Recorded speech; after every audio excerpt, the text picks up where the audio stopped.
place where people hold stories, right?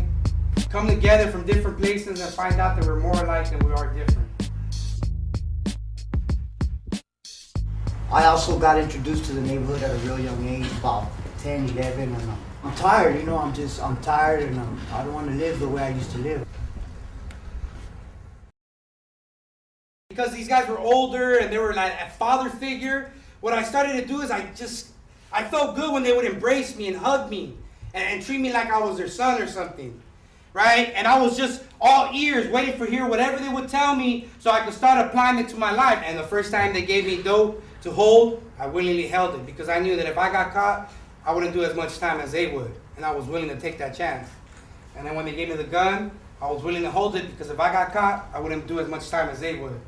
And what started to happen is, I remember the first time that I shot a gun, I didn't want to shoot a gun because I was scared. My heart was racing. Something had happened. They told us to go back. I went back with a couple older homies. I jumped up. I had a 38. I ran up. My homeboy had a gun too, and I followed him. And he started letting off, and I started letting off. And then they came out with like a Tech 9 and started letting back off and I ran. So right now I just paroled in last month on the 28th, and so what happened that same day I paroled is that I ended up going straight to Homeboys because, like he said, to me that's like a family. You know, I feel comfortable there, and I'm scared to go back to my neighborhoods.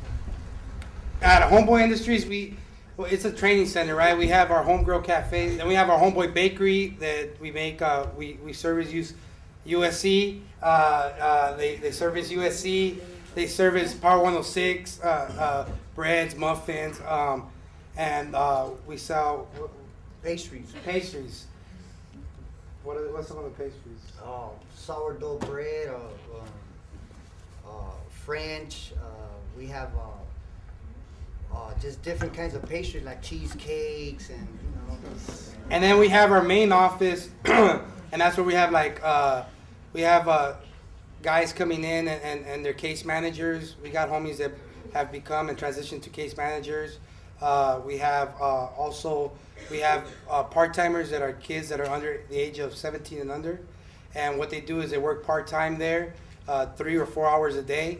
And we got guys that supervise them and they clean the building, maintenance around the building.